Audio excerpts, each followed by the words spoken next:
الف لام را، یہ کتاب روشن کی آیتیں ہیں. ہم نے اس قرآن کو عربی میں نازل کیا ہے تاکہ تم لوگ سمجھ سکو.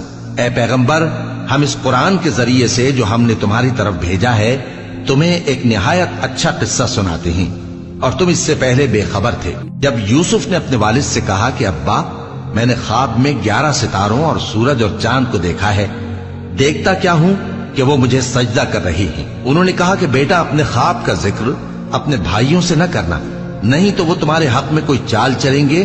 کچھ شک نہیں کہ شیطان انسان کا کھلا دشمن ہے، اور اسی طرح اللہ تمہیں برگزیدہ و ممتاز کرے گا اور خواب کی باتوں کی تعبیر کا علم سکھائے گا.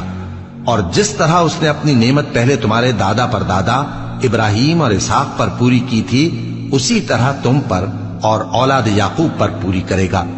بے شک تمہارا پروردگار سب کچھ جاننے والا ہے، حکمت والا. یوسف اور ان کے بھائیوں کے قصے میں پوچھنے والوں کے لیے بہت سی نشانیاں ہیں.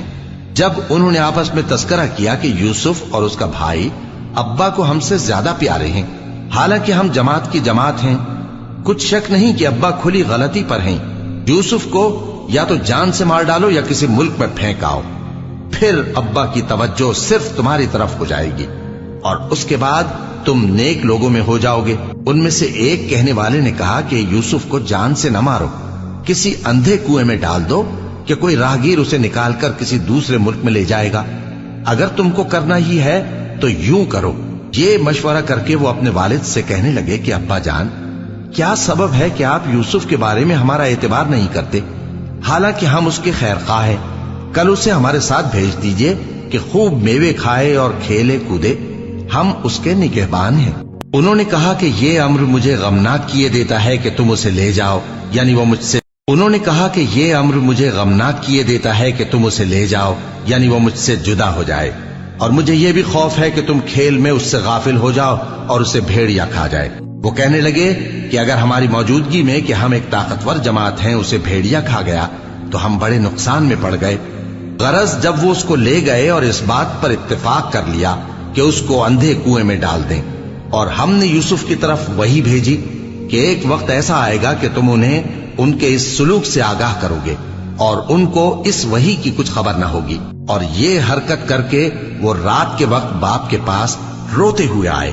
کہنے لگے کہ ابا جان، ہم تو دوڑنے اور ایک دوسرے سے آگے نکلنے میں مصروف ہو گئے اور یوسف کو اپنے اسباب کے پاس چھوڑ گئے تو اسے بھیڑیا کھا گیا، اور آپ ہماری بات کو گو ہم سچ ہی کہتے ہیں باور نہیں کریں گے. اور ان کے کرتے پر جھوٹ موٹ کا لہو بھی لگا لائے. یعقوب نے کہا کہ یوں نہیں ہے، بلکہ تم اپنے دل سے یہ بات بنا لائے ہو. اچھا، صبر کہ وہی خوب ہے. اور جو تم اور اب اللہ کی شان دیکھو کہ اس کنویں کے قریب ایک قافلہ آوارد ہوا اور انہوں نے پانی کے لیے اپنا سقا بھیجا تو اس نے کنویں میں ڈول لٹکایا. یوسف اس سے لٹک گئے. وہ بولا، زہے قسمت، یہ تو ایک لڑکا ہے، اور اس کو قیمتی سرمایہ سمجھ کر چھپا لیا. اور جو کچھ وہ کرتے تھے اللہ کو خوب معلوم تھا، اور انہوں نے اس کو تھوڑی سی قیمت یعنی معدود چند درہموں پر بیچ ڈالا، اور وہ اس سے بیزار ہو رہے تھے.